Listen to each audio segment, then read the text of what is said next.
이런 가정검정이 중요한 이유는 이 가정검정이 결국에는 여러분들이 얼마나 통계를 잘 했느냐를 보여주는 어떤 척도가 되기 때문입니다. 왜냐하면 사실상 오늘은 이제 분산 분석 두 번째에 대한 내용인데, 분산 분석 첫 번째에서 우리는 F값을 어떻게 구하고 어떤 의미인지에 대해서 얘기를 했습니다. 실제 우리가 SPSS에서 분산 분석을 구하면 F값이 나오게 되는데, 사실은 앞뒤로 하나씩 반드시 해야 되는 절차가 붙어 있습니다. 분산 분석 1에서 제가 말씀드렸던 내용은 그 가운데에 있는 내용이었다. 그러면 이 세 단계 중에서 앞에 단계랑 마지막 단계가 뭐냐? 이 앞에 단계가 두 번째 단계를 수행하기 위해서 가정을 검정을 해야 되는 단계. 이게 바로 첫 번째 단계고, 마지막 단계는 F값이 나온 후에도 사후 분석이라고 하는 추가적인 분석을 수행을 해야 된다. 그래서 이 세 가지 단계를 모두 일컬어서 우리가 아노바라고 얘기를 하는 겁니다. 그래서 오늘은 분산 분석 1에서 다루었던 가운데 부분이 아닌 이 앞에 부분이랑 뒤에 부분, 마지막 부분, 이 두 개에 대해서 얘기를 해보려고 하고 있습니다.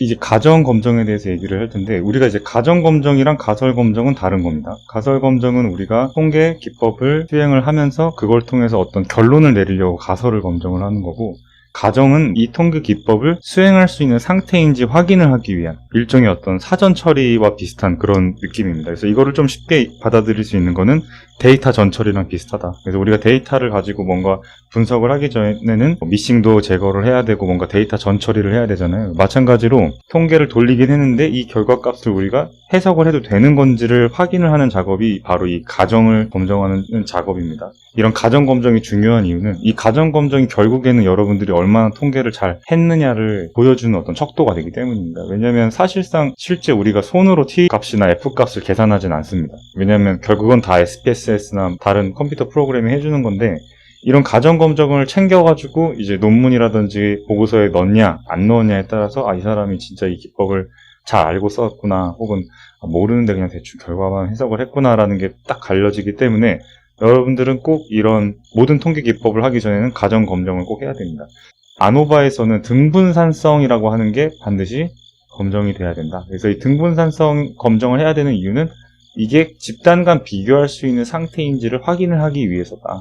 그래서 만약에 등분산성이 만족되지 못하면, 그러니까 즉 세 집단의 분산들이 다르면 비교를 할 수가 없다. 그러니까 이 얘기는 아노바 수행을 할 수가 없다는 얘기가 되고, 만약에 세 집단 내 분산들이 비슷하면 그때는 서로가 비교할 수 있다라는 게 되는 겁니다. 첫 번째 아노바에서도 그룹 3개 가지고 비교를 했으니까 이번에도 이제 그룹 3개를 가지고 예시를 많이 들 겁니다. 근데 만약에 집단 내 분산이 서로 다르면 이런 경우일 겁니다. 하나의 집단에 역시 3개의 값이 있다고 한번 가정을 해보자면, 첫 번째 집단 같은 경우에는 평균값은 이런데 그 안에 있는 이제 값들은 사실 되게 서로 차이가 많이 나고 있는 상황입니다.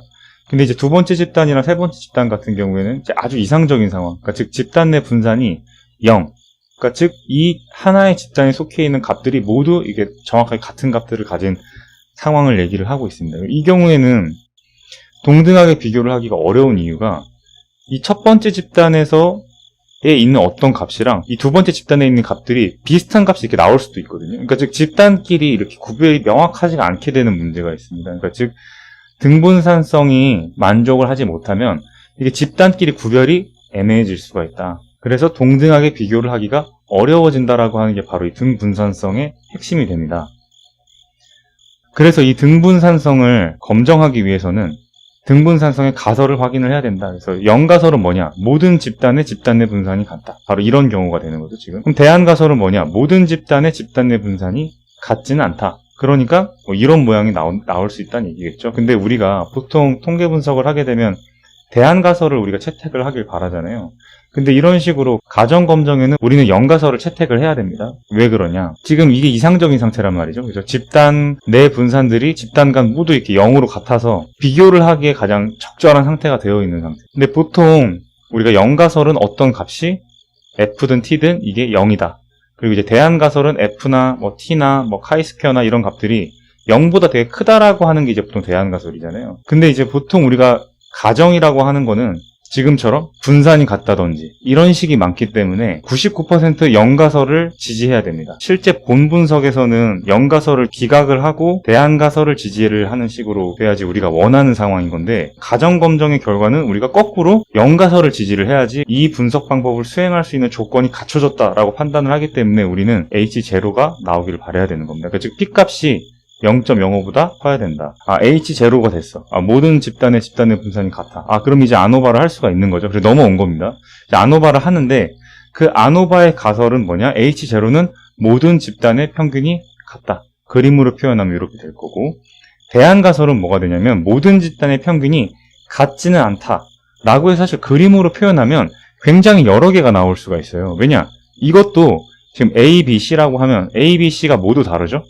근데 A, B, 두 번째 그림은 A, B는 같고 C는 다르죠? 세 번째 그림은 B, C는 같고 A는 다르잖아요. 그러니까 모든 집단의 평균이 같지는 않다라고 하는 이 말이 이럴 수도 있고 이럴 수도 있고 이럴 수도 있는 거예요. 그죠? 그렇기 때문에 사실은 우리가 실제 영가설을 기각을 하고 이렇게 대안가설로 넘어와도 모든 집단의 평균이 같지는 않다라고 하는 결론으로 우리가 넘어와도 이 세 가지 모습일지 아니면 이거랑 또 다른 어떤 모습일지 알 수가 없는 거예요. 왜냐? 모든 집단의 평균이 같지만 않으면 되는 상황이기 때문에. 그렇기 때문에 후보자들이 너무 많은 상황이란 말이죠. 거기에서 가장 최고의 후보자를 골라내는 작업이 바로 사후 분석의 목적이 됩니다. 결국에는 분산 분석이라고 하는 거는 반드시 두 번의 절차를 거쳐야 된다. 근데 이 두 번의 절차를 거치기 전에 0번이 뭐냐? 가정을 검증한다. 등분산성이라고 하는 0번째 어떤 절차고, 그 다음 절차는 이게 두 개로 나누어져 있는데, 첫 번째가 옴니버스 테스트. 이게 뭐냐? 아노바 1에서 했던 그 얘기입니다. F값이 크냐 작냐. 그렇게 해서 영가설을 기각을 하냐 기각을 못했냐. 그게 바로 옴니버스 테스트고, 이 옴니버스 테스트에서 F값이 충분히 커서 영가설이 기각이 됐어.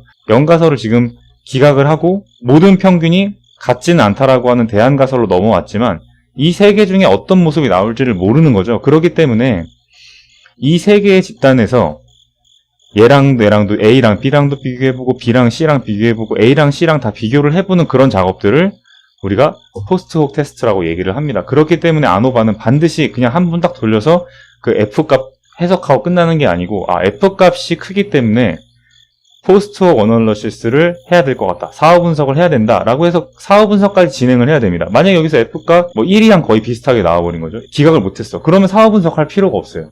왜냐면 이미 첫 번째 단계에서 영가설을 받아들여야 되는 거기 때문에 모든 집단의 평균이 같다라는 결론을 내리고 끝내는 겁니다. 그런데 만약에 거기서 유의하면 모든 집단의 평균이 같지는 않아. 근데 어떻게 안 같아? 그거를 증명을 할 수 있는 방법이 포스트혹 테스트가 된다. 근데 이 포스트혹 테스트는 그냥 막 되는 게 아니고 코렉션을 해야 됩니다. 실제 이제 SPSS로 사후 분석을 하면 본페로니 코렉션도 있고 본페로니 스탁 코렉션도 있고 여러 가지 코렉션 방법이 있는데, 본페로니가 중요한 게 아니고 핵심은 뭔가 수정을 해야 된다는 겁니다.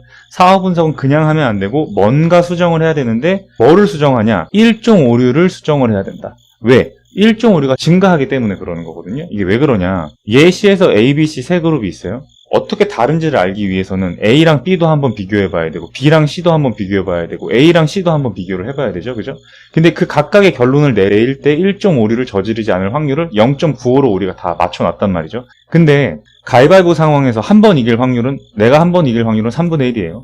근데 연속으로 두 번 이길 확률은 3분의 1 곱하기 3분의 1에서 9분의 1이 되죠.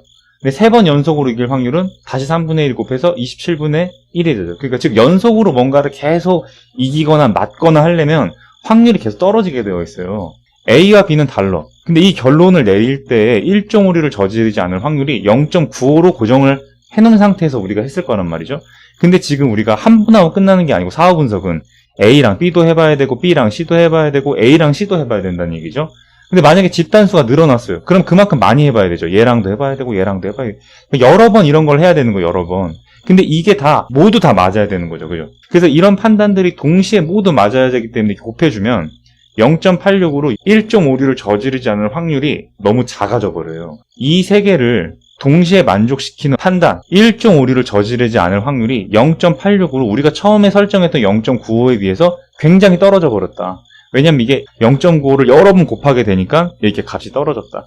그래서 본페로니 코렉션은 뭐냐면 이 값을 굉장히 올려버립니다. 예를 들어서 0.99로 0.99를 세 번 곱하면 그래도 0.95가 넘거든요. 그런 식으로 우리가 수정을 해주는 거를 본페로니 코렉션 혹은 뭐 본페로니 스탁 코렉션 뭐 여러 가지 코렉션 방법을 사용을 하는 거고, 사후 분석을 할 때는 반드시 이런 코렉션이 붙어줘야 된다.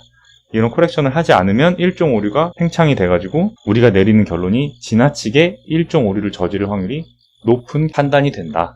그래서 오늘 한 내용은 이제 그 아노바를 하기 위해서 앞뒤로 붙어야 된다는 거예요. 앞에 붙어야 되는 건 뭐냐? 가정을 검증하고, 뒤에 붙어야 되는 건 뭐냐? 사후 분석을 해야 된다. 이렇게 정리를 하시면 될 것 같습니다.